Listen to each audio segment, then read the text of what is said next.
Good morning, vlog. Oh, well, yeah. Good morning. It is 11:04 on Christmas Eve. Oh, Merry Christmas from the very wet state of California right now. I just got up. I got some things planned today because this is actually my first Christmas away from home ever in my entire life. I'm spending it by myself, but I'm trying to rediscover the magic in it. And so I got some things planned. Breakfast for dinner, which is a tradition in my family. I'm gonna make some breakfast for breakfast right now. I have a Christmas movie marathon planned for today, and I'm gonna edit some, just hang out and have fun and try to do my thing today. So yeah, first off, let's make some breakfast. So lately my current food fixation has been this toast that I had at this coffee shop down the road from me, and it's a whipped honey feta toast. And I could eat that food every day for breakfast, but for the price, I decided that I'm just gonna go ahead and get the ingredients and try to make it at home. For ingredients, I just went ahead and picked up some good bread, feta, pistachios, and then they use regular honey, but I had hot honey in the cabinet, so I'm gonna try that out.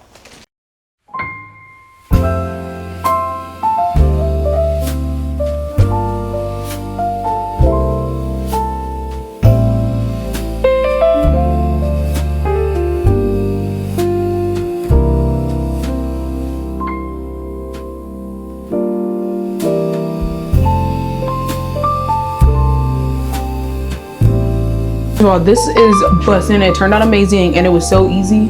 And now I'm about to take in edible. Me and Mallard are gonna sit on the couch and watch the SpongeBob Christmas special. And I'll see y'all later.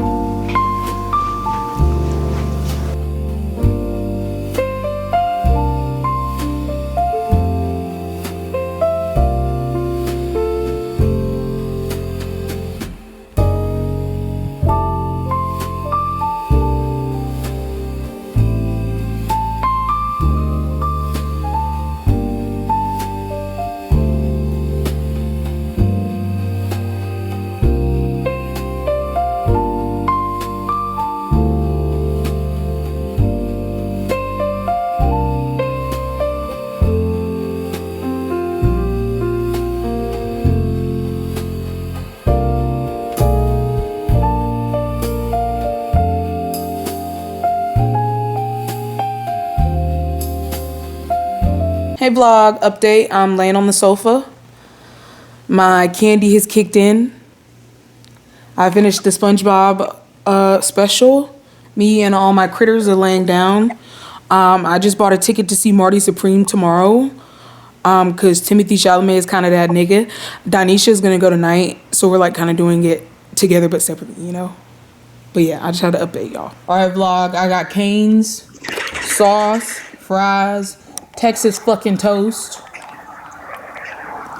Diet Coke, cheers, and I got an extra cup of ice for my Stanley, cheers. Got Bestie on the phone. Bestie, say hey to the vlog. Hello. What's up?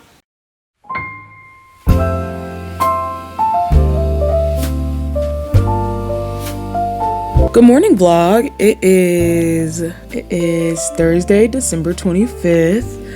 Merry Christmas. Pancakes did not end up getting made last night because I was tired and fell asleep.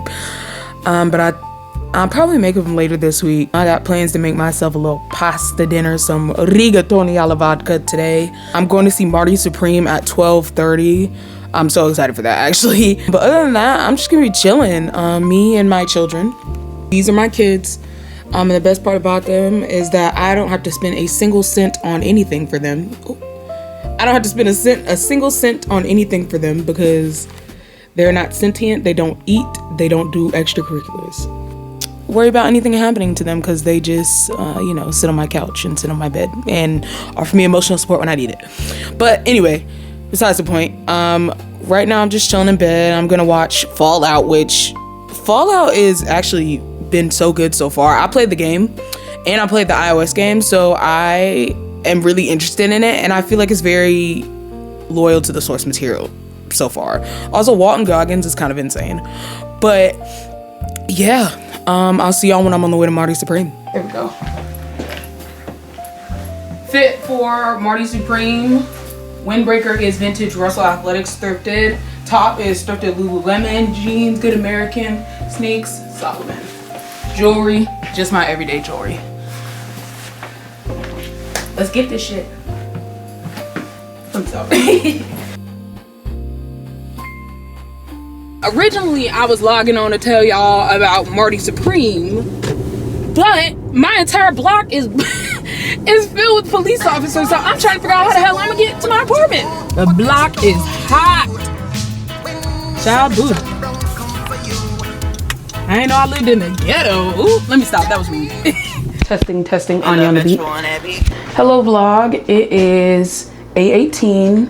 I'm about to make myself some dinner, and I figured while I'm making dinner I would talk to you a little bit about like Christmas, holidays, like myself, and you know, just some of the things that come with holidays for me. I know that, you know, everyone's experience is singular and we all live different lives, but I think as humans we kind of isolate ourselves and we feel like we're the only ones going through things, and we're really not. And so I just wanted to come on here and, you know, talk about some things that I deal with, and in hopes that it may help someone else who's going through something similar, you know. Let's see.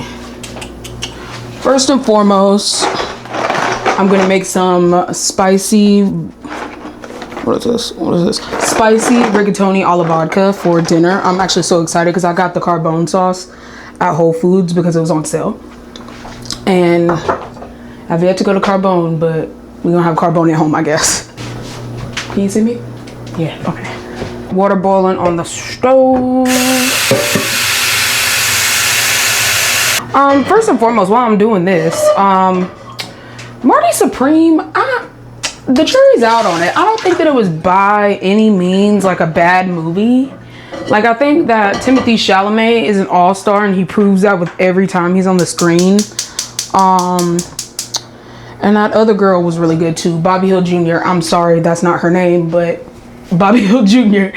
because her mom is Bobby Hill. She also did really well. Hold up, let me get my water.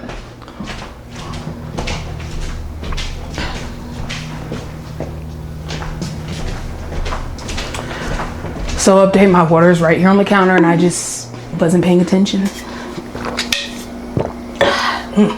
Yummy.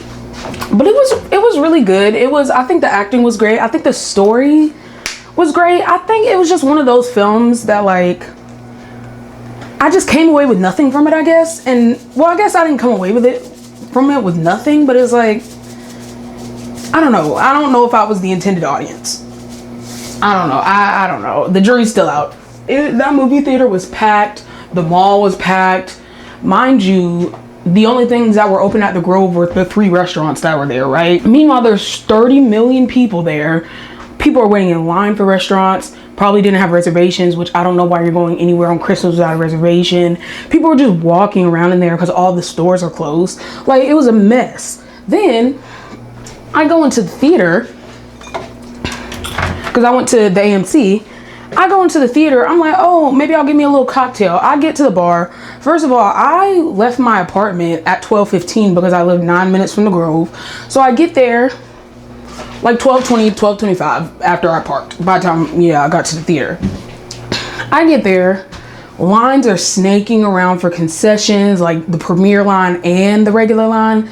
I'm like, whatever, I'll just give me a little cocktail. I go to the bar, McGuffin's or whatever. There's a family of 7 small children and their 2 parents taking up the spots at the bar, mind you. I was just like, I'm not gonna subject myself to this. So I just went, stood in concessions. The concessions line moved kind of quick because them employees were on it. It was just a lot. Like, I don't know that I'm ever gonna see a movie on Christmas ever again, ever. I also think I took the last seat in my showing because I went to a 12:30 showing. I think I took the last seat in my showing, like it was completely sold out. So yeah, don't know that I'll be doing that again. So let's see where to begin. So like I said yesterday, this year is my first Christmas away from my family and away from home like ever, and it's actually been very interesting. I don't know, I wouldn't say it was good or bad, you know, but honestly for the first time in a while, I've actually had a little bit of Christmas spirit, because the past few years around Christmas time have just been really difficult. Which, if you don't know, hi, my name is Anya. Last September, I lost my mom. She passed away after a 2-year battle with ALS. Very courageous, very strong through it all, and I miss her deeply. And so, let's see, Christmas in 2022 was like probably our last normal Christmas where we thought, you know, everything's fine, life goes on. 2023 kind of rolls around, and that was a couple months after she had been diagnosed. And so, you know, we were taking it easy, and we were just trying to be together as a family and be there for each other. It was really hard on her, and so it was really hard on us as well. But unfortunately, I don't think that we really cherished that Christmas enough, because that was actually our last Christmas with my mom, because she passed away last September. And it just, the holiday season, like November and December, I guess, have always been really difficult for me. I don't know. I just figured, you know, seasonal depression, and like it's always the time where I realized that my life wasn't where I wanted it to be. Like, I look back and I'm like, oh, I'm doing exactly what I was doing last Christmas, or oh, like I'm in the exact same spot and I haven't grown. And so usually it's very taxing on me. And then after my mom passed away, it kind of got a little more taxing, just because she always made Christmas really special, and like she loved decorations, and like she always had presents, always had like made desserts, like her decor was top notch. She made her own wreaths, and she just loved Christmas, and she loved, you know, she had a lot of holiday spirit, and she spent a lot of time making it really special for us. And so I miss her all the time, but I think Christmas is where I really, really deeply feel the loss, you know.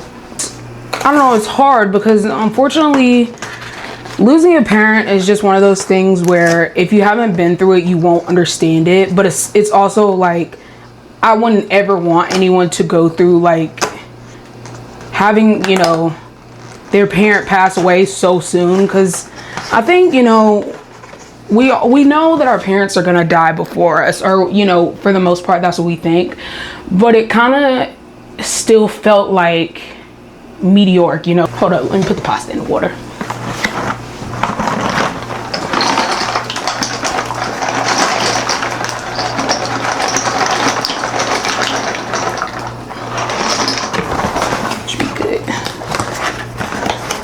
I'm using this organic rigatoni bronze cut from Whole Foods brand, because we're broke in this house. Also, saying that we're broke in this house is crazy, considering I have plans to go to Lululemon and buy myself a new set for Christmas tomorrow.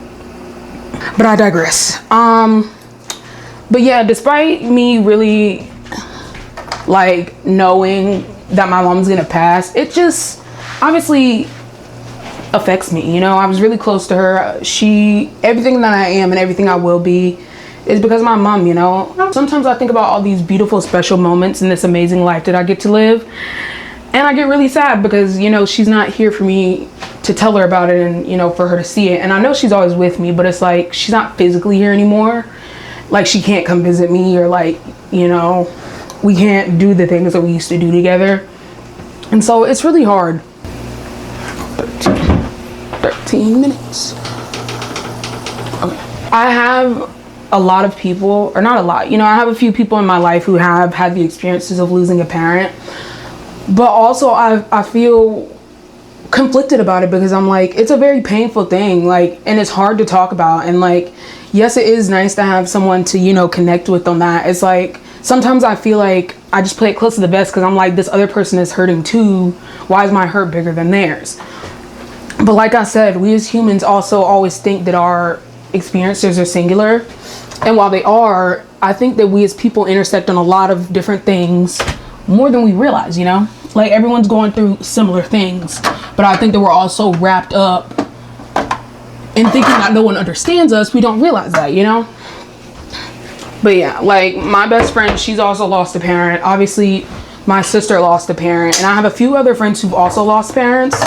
And so I do, you know, have people in my life who understand it. And I also have people who have been here for me a lot through it.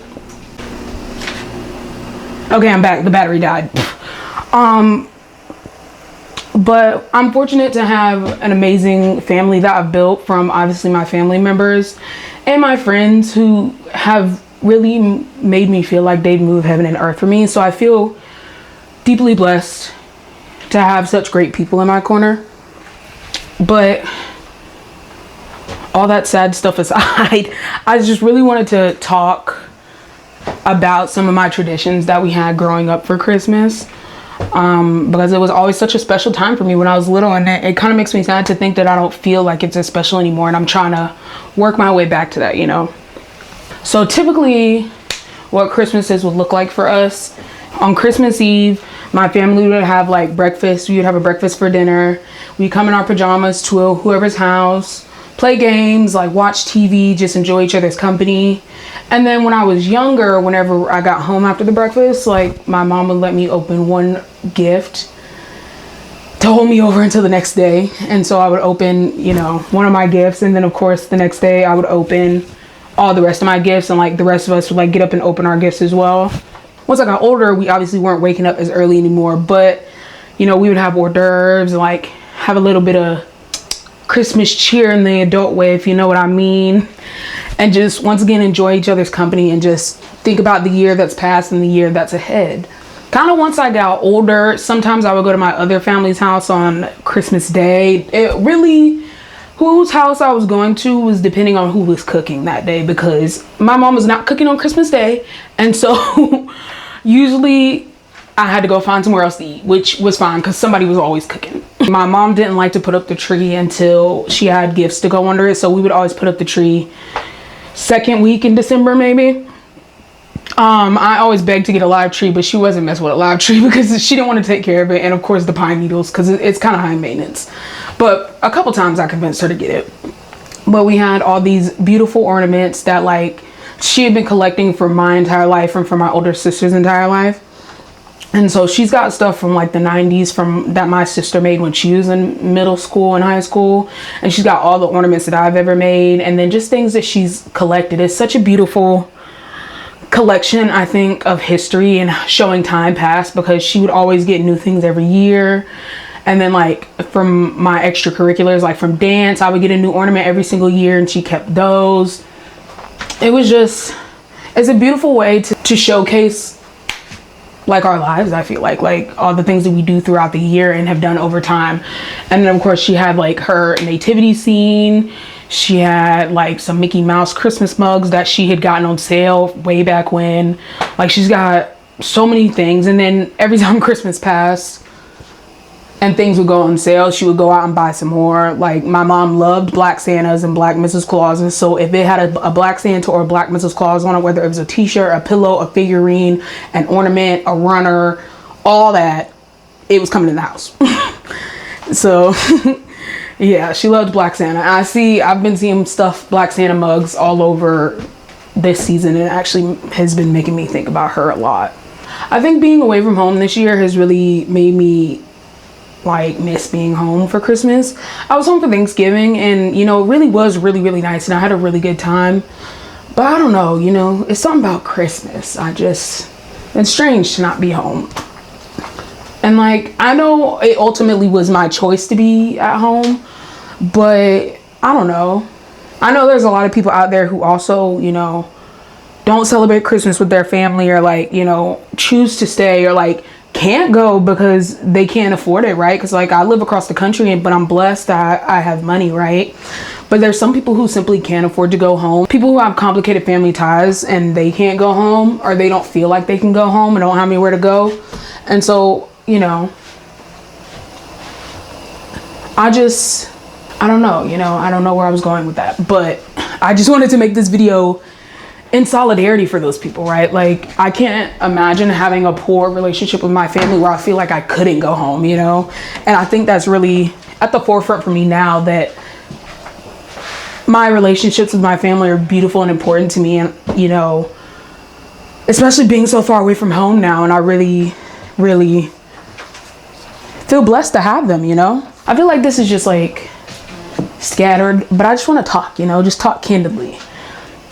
Especially about things that I don't usually talk about. Like I try to, you know, be happy and be positive and put my best foot forward, but grief is really complicated, and you know, complicated family relationships are really complicated. And I feel like having drama with your family is like unlike any kind of other drama that you'll ever have in your life. And feeling grief is like, especially the grief of a parent, is unlike any loss that I think I've ever felt in my life. And once again, I on some levels was prepared for it because, like I said, my mom was sick for 2 years and she had 100% fatal illness. And so I kind of knew, we always knew that it was going to go one way, but you know, grief is just hard, especially when someone was your whole life for your entire life and now they're just not here anymore. And I know, you know, she's in a much better place now and she's not suffering because she suffered tremendously at the end of her life. But, you know, I just miss her. I just miss her a lot. And the crazy thing about grief is that you think that you're okay. You think that, you know, you're finally in a place where you're moving on and it won't affect you as deeply. And then randomly you'll have a moment where you'll like want to call that person, or you want have good news and you want to tell them, and or you know you're having a bad day and they're the only person that you want to talk to about it and they're just not here anymore, you know. And it's like you'll see them in the things that they used to do and the clothes they used to wear and the shops that they used to shop in, or like the shows they used to watch, and it just, you miss them. It's just a deep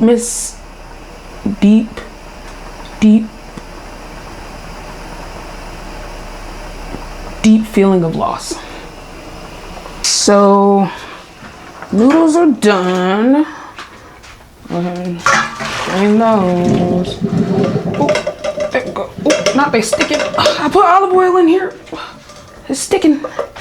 There we go.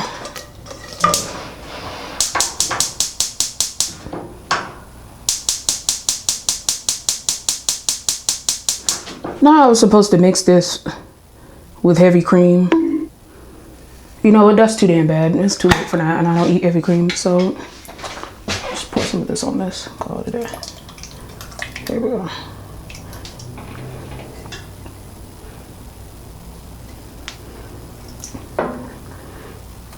That's what I get for not reading directions in the store.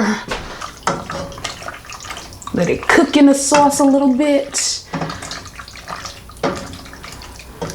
The gabagool, the mozzarella, the ricotta. Now I'm just gonna go on with this everyday seasoning from Trader Joe's. I put this on everything. It's just like a all-purpose seasoning. Sea salt, mustard seeds, black peppercorns, coriander, dried onion, dried garlic, paprika, red chili pepper flakes. And it literally tastes good on everything. Some of this parm on it. You know, ordinarily I'm a fresh grated parm girl, but it just wasn't happening tonight. And some more for luck. And here it is. Yummy. But thank you so much for watching this video. I just want to make this video for anybody who's dealing with grief and loss, or who, you know, has complicated family ties, or was unable to spend Christmas with their family, not by their own choice. You know, you're not alone. And, you know, there's a lot of people who are going through that same thing. And so you shouldn't be afraid to reach out to the people around you and talk about the things that you're going through. And, you know, I love you. I mean, I don't know you, but I love you. And, you know, I pray for peace, wellness, health, and prosperity in the new year. And Merry Christmas. I'm about to eat my pasta, and I will see y'all in the next one. Bye.